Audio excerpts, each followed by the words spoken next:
my God, what's going on here? I think we're in the same place at the same time. No, that can't be right. Exactly. Hang on, let's just... We're not used to this, people. Come on, look. Yes, we are in the same room. We are recording this live at Fortress Melbourne in one of their streamer pods. This is just cool. I like that there's an area that people can just come and do this. And it was super easy and simple, wasn't it? You just walked in, you booked, and then we did have to queue up to get to the room. But they were great. They got us extra chairs. That's it. The IT guy came and made sure we were all sorted out. So definitely recommend coming by. As you can imagine, they're super busy at the moment as well with because this is done the Thursday before Pax. So that's crazy stuff going on out there at the moment. Well, plus school holidays. Oh, school! I forgot about school. I keep forgetting about school holidays too, and then I'm like, why are all these children everywhere? It didn't even click with me. I just go, there's kids here. It's okay. What are we worried about? It's a mental health day. That's it. Mental health day for the children to come and play video games. Yes. We'll get to the esports stuff in a minute, but I just love Fortress Melbourne. I love that there's stuff here that you can go. You can rent a streamer pod. It's not much. It was like $20 an hour or something, so it's not a huge amount. You can go and rent out a booth and play games in there. So they've got like consoles set up out there and board games as well. So you can rent out board games and just sit there and play it. It's crazy. I was just talking to one of my friends this week. Me and her crew catch up, and they run games from here, like tabletop games from here. So it's really great. And I believe you've been here before with World of Tanks. I have. This is where the World of Tanks Premier League holds their final in the Alienware Arena, which is. I'm going to point over there because that's going to make a lot of sense to you guys looking at us on camera. But it's a wonderful arena there. Put on a really good show. So love being here at Fortress Melbourne and love being here for PAX. Yeah, it's very, very exciting. I kind of was hoping that would nicely segue into talking about World of Tanks. Thanks. I'm too excited. But I see what you're doing now. I was just completely oblivious. But yes, that was a very good setup. So let's have a bit of a chat about the World of Tanks Premier League. So we have the results from last Friday's games. South Sydney Scorpions beat the Adelaide Action X, unfortunately. Natty. Sorry. Yeah. I should be professional.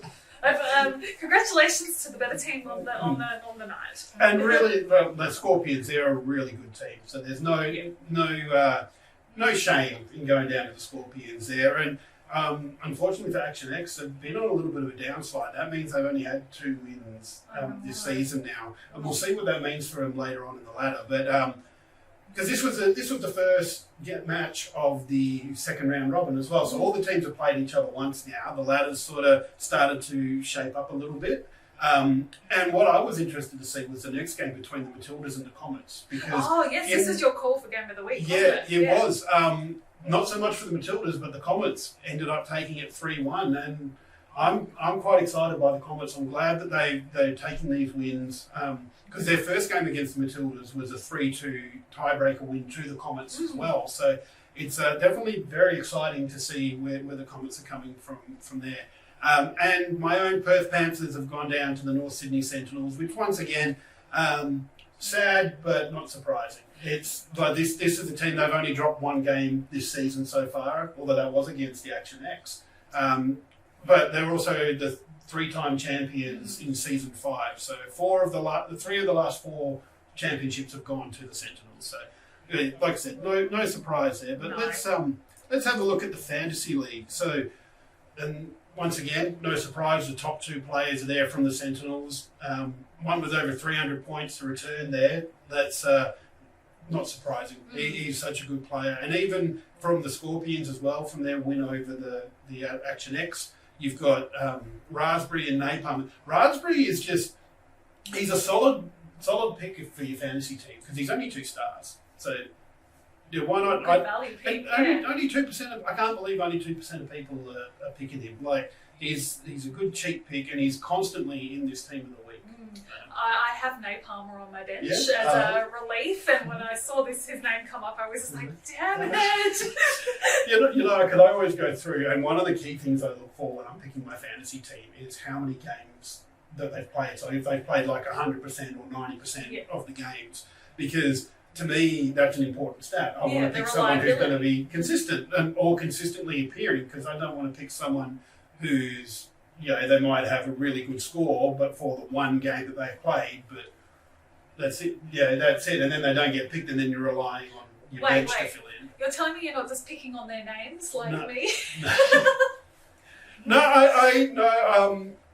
I do a little bit of stats. Yeah. Like I try not to pick ones that get picked by everybody. So you can see in the stats we've got here, who topped the team was picked by 51% of people, and even Rainbow, who was the next one from the Sentinels, was picked by 45% of people. So I try and go players that are a little bit further down. You can see the last player that we haven't talked about on this team of the week is CJ from the Action X, who only got picked by 12.5% of people. So there's some pretty good picks for your teams if you're looking for people, and never know how much they might turn out next week. But before we get to next week, let's have a look at the ladder. So North Sydney Sentinels with only one loss sitting up there, followed by the Scorpions in second with a loss, 4 wins, a loss, and a tiebreaker loss as well.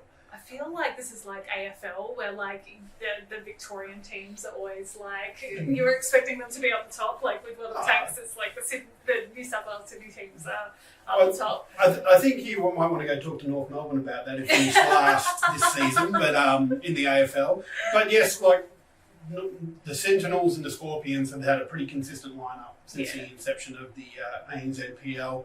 There's been a couple of seasons where Scorpions haven't made any changes to their rosters. So these are people that are used to playing together, and they're good players that are playing together. So it's no surprise that the top 2 teams are the Sentinels and the Scorpions. It's no surprise to see the Panthers up in third either.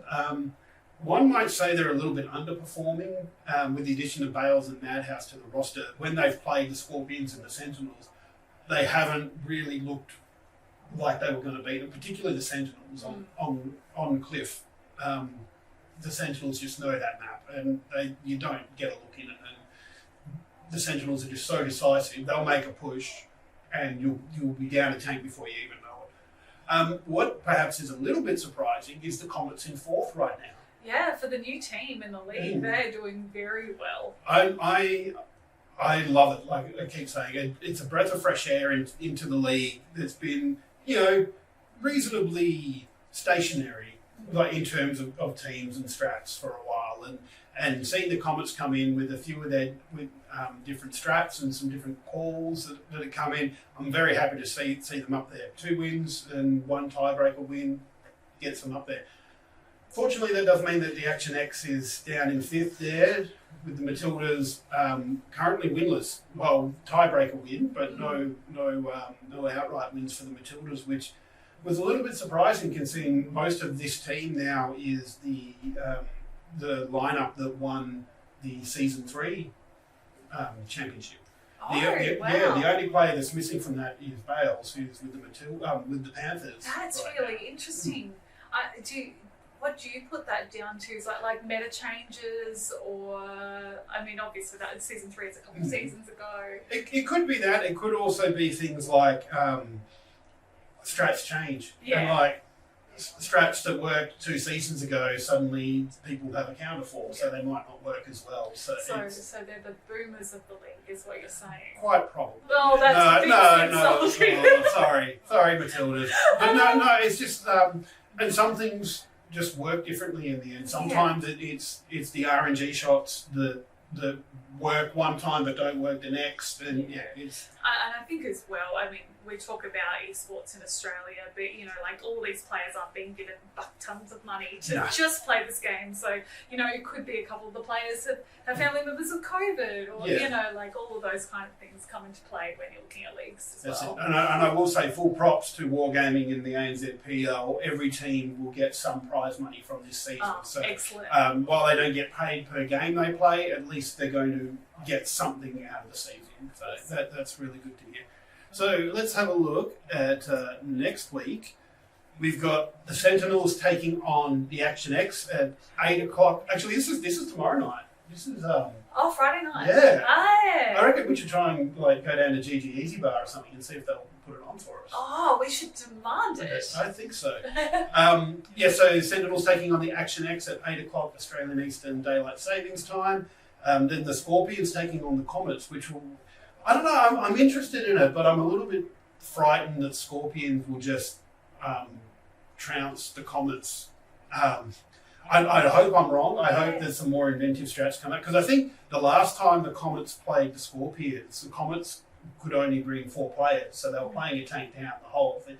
And that's where there was this really inventive strat on Himmelsdorf where they just grouped up in 4 in one of the far corners of the map. And the Scorpions just did not know where they were. And one of the Scorpions tanks almost drove right into 4. Wow. But yeah, in the end it worked out that they turned the street earlier, didn't spot out the Comets, and then drove around and basically just deleted that tank.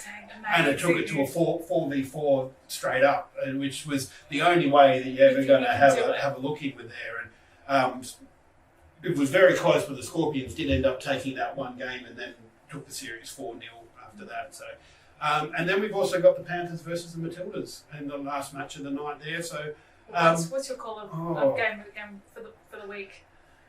I don't know. I'm interested in the Scorpions versus Comets game. I think that's going to be really interesting because it's exactly what you were saying. You don't know what the Comets are going to come out with. They're coming against one of the top teams. You know they're going to be working hard to try and we haven't seen a full-strength Comets against the Scorpions yet, so it will be interesting to see what map picks they come up with. It'll be interesting because knowing PP Power, he will just do exactly the same thing on Himmelsdorf again. He will just take all 5 tanks this time and just set them in the corner just to see what happens. That would be amazing. Are you calling that now? I'm calling it. He's that sort of a caller that he'll go, let's just do this and see what they do. Yes, I love it.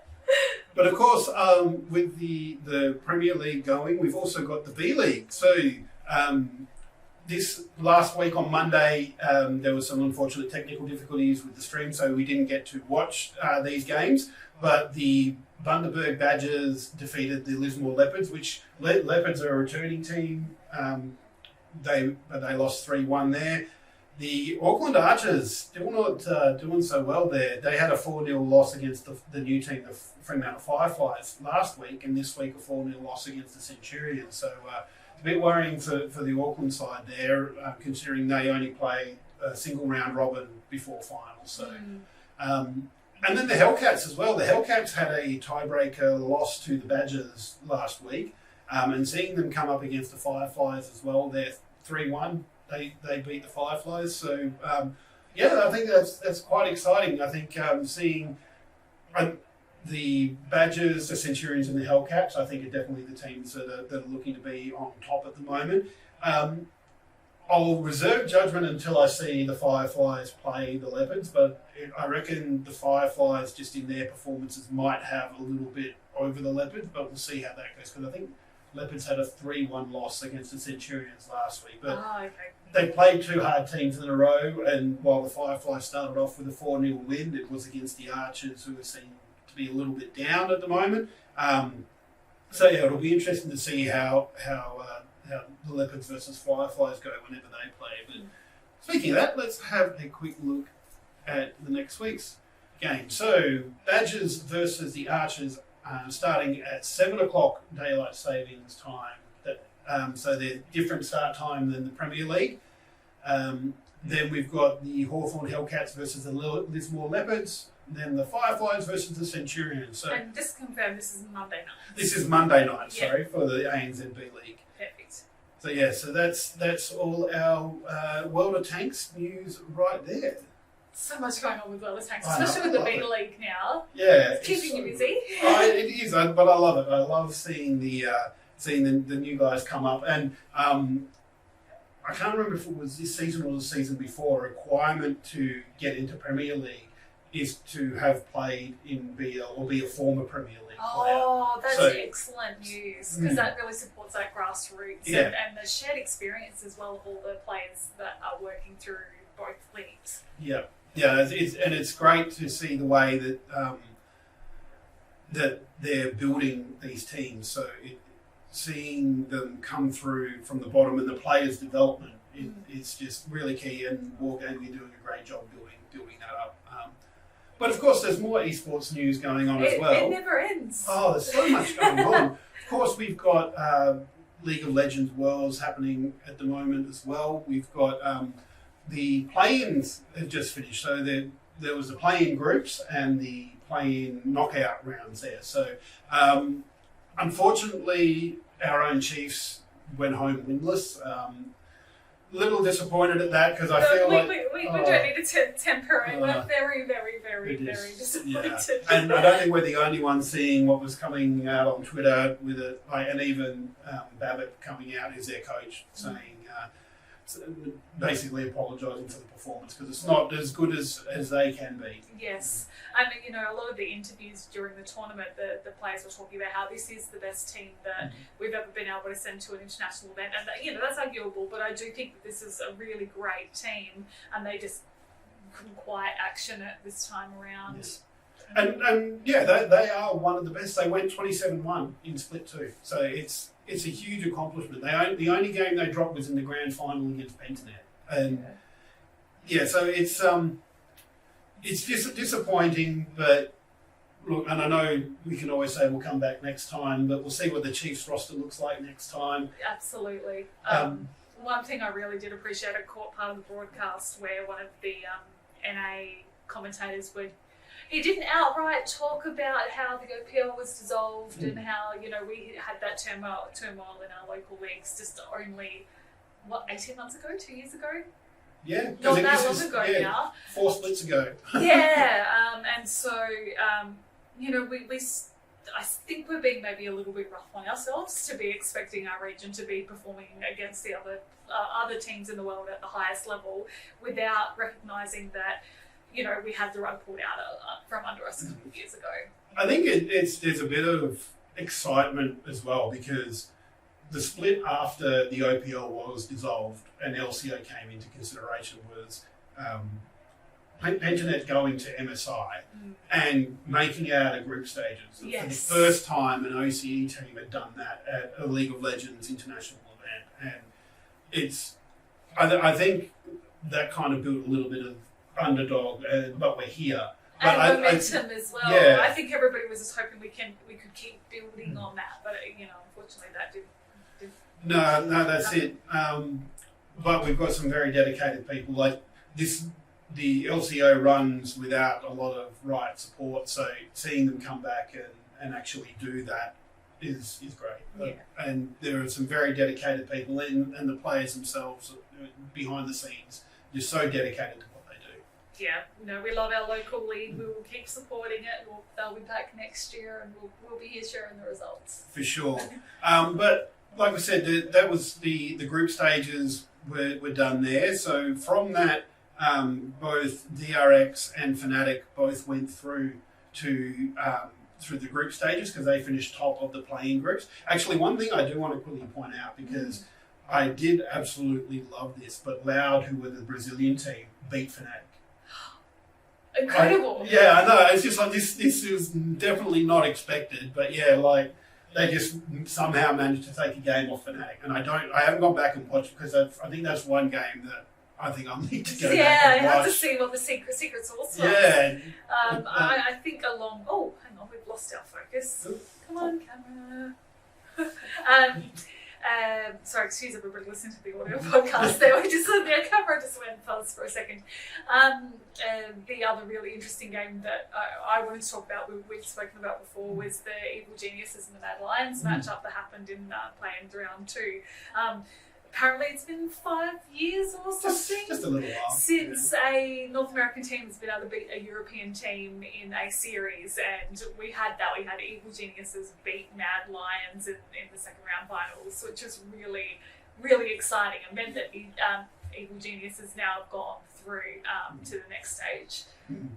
Yep, that's it. So out of those play-in, what do they call it? Knockout rounds. Yes. Evil Geniuses and Royal Never Give Up have gone through to the group stages. God, there's so much League of Legends that gets played because after the group stages, then we get knockout stages as well. So there are, 4, 8, 12, 16 teams left in 4 groups. And the winners of those groups will decide who gets to be into the quarterfinals until we have a winner.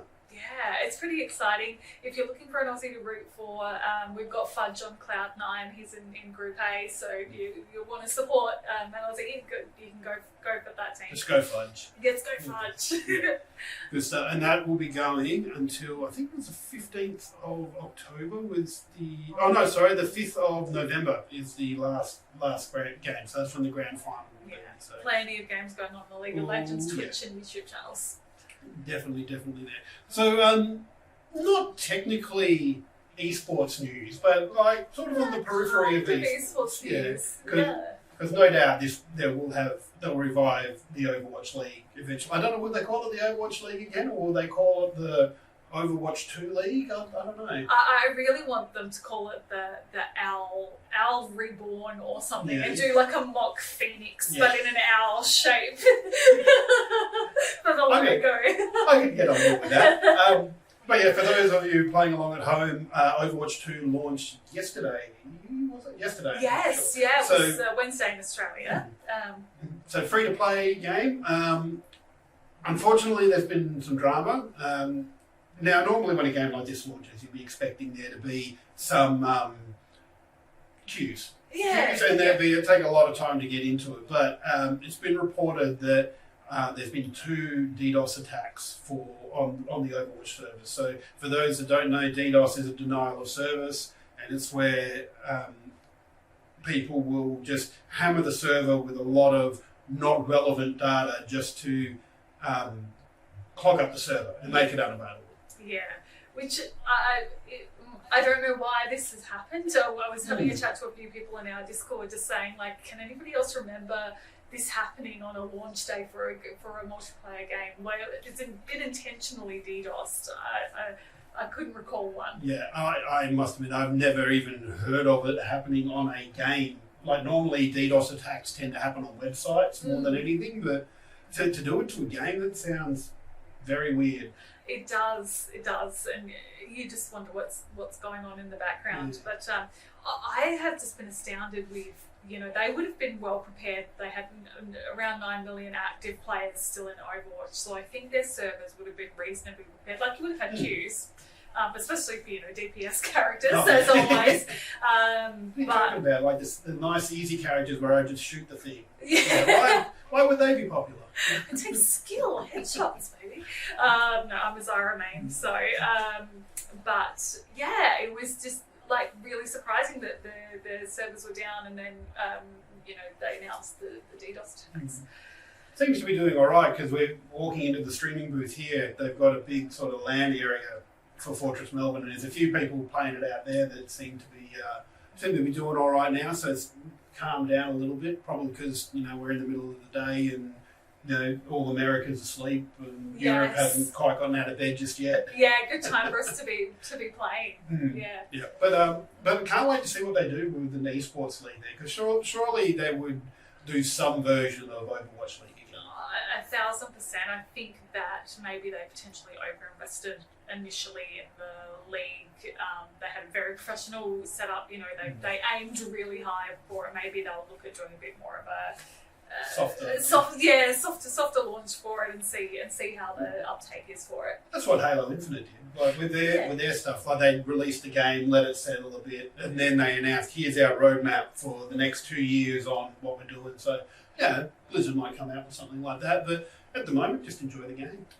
From what I've heard, it's basically Overwatch. My hubby was saying, yes, this is Overwatch. Yeah. Like, same game, just the main difference being now that you might have to pay for characters. There's currently one character that you have to that you can't get access to straight away. So and it's a free to play game, so there's stuff that I would expect that to happen with. But I'm not a fan of locking characters behind paywalls. Yes. I like costumes and maybe there'll obviously be a battle pass of some kind. So that sort of stuff I don't mind being locked behind a paywall, but things like characters that affect gameplay shouldn't be locked behind paywalls. If anybody's interested in reading more about that, Nico's done a review of Overwatch. It's on the Overwatch 2. It's on the Game Awards website, and it goes through how it's all working with access to the restricted characters and the battle pass and all that kind of stuff.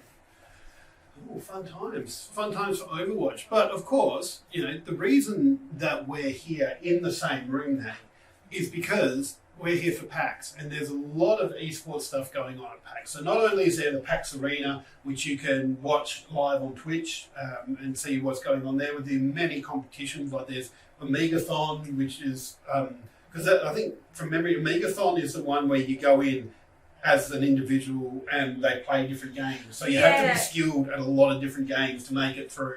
Yes, so the winners, when you buy your PAX ticket, they ask if you want to be in the draw to enter the Omegathon. And yeah, it's great. Last year they had Jumbo Jenga. Recently they had Jumbo Jenga. Like some of it's tabletop, some of it's video games. So it's a great mix of things. But can't wait to see that. Yes. Because it's one of the things that I like. And it gets back to one of the things Menfonso and I quite often chat about is speed running an esport? Because there's going to be speed running there as well. So I'm going to get speed running at PAX this year. But also as well, ESL and Rocket League Oceania are hosting the finals of the JBL Quantum Grand Slam on Saturday live at PAX. Amazing. And we do need to say all of the stuff that's happening at PAX is going to be streamed also on the PAX Arena Twitch channel. So if you want to watch the action from home, you can still do that. That's it. Can't wait to see that all happening there. But one thing that we were going through, and we were, like myself, I was quite interested to see, is there's a few different esports panels. So we just wanted to take a moment to highlight some of these. Do you want to go with the first one? Yeah, first one on the Friday at 11:30 in the Fruitbat Arena. We've got the Women in Esports. So they're having a panel with the Australian Women's Rocket League team that went over to England to compete in the Commonwealth Games esports event that happened just recently. It was only a few months ago now. So really they're just chatting to them about what the experience was like and how they all work together overseas and what the competition was like, which is great. That's it. And then we've also got Gold Medal Gaming Esports Future at the Olympics in the Galar Theatre on Saturday between 10:30 and 11:30, which has actually got Stephen Cornish, who's he's a Pentanet CEO and owner of PGG. So he's big into his esports. He loves seeing it all there. But also one thing that I love seeing is Rowan Crothers as a Paralympian. And I didn't realise, but it's got written in his bio here, former Valorant pro player as well. Oh, there you go. Quite cool. But yeah, just because the last Commonwealth Games saw there was it was some kind of side project to the Commonwealth Games because it wasn't part of the Commonwealth Games. It was called something like Commonwealth Esports Championship or something like that. Yeah. But yeah, getting to see that sort of stuff at the upcoming Olympics, because I think Brisbane is going to be the first Olympics to have the esports, I think. Or it said that they'll be considering having them in there in 2032. So hearing those medalists talk about the esports and potentially being at the Olympics and Commonwealth Games will be quite interesting to see what their thoughts are. Yeah, no, I love it, and it's great mix of panelists for that one. So definitely one I'll be checking out. So next up we've got on Saturday as well, 11 to 12 o'clock, the NBL's Global Esports Strategy. So they've got Jeremy now. Can you help me with that pronunciation? Lowliger? Something like that. That looks right. So the NBL Commissioner and Brendan Donahue, who's who's the NBA 2K League Commissioner, are talking about the future of esports in Australia in regard to the NBL and just looking at how the global strategy is playing out here. That'll be an interesting one, I think, because you don't often see, in fact, I can't name one, where there's an esports league in a sporting game. Yeah, you've got FIFA and NBL, I think, those two are the ones. Although I don't know with the change with FIFA now. Yeah, well, there's still going to be EA soccer or EA football, whatever they're calling it. And I think they're still going to have the players in it. Because the reason they're dropping the FIFA name is just because they pay so much money to FIFA just to have the name. And now they're just negotiating individual contracts with the sponsors and whatnot. But But yeah, no, I think that's an interesting one, and getting somebody from the NBL, which is the Australian National Basketball League, and the league commissioner for NBA 2K. That's going to be a very interesting discussion, I think, to see what they think on that. A big one for anybody in esports in Australia or interested in 2K stuff too. And then last one that we've found on the esports front was there's a jobs in esports panel on Sunday the 9th, 10:30 to 11:30 in the Fruit Bat Theatre.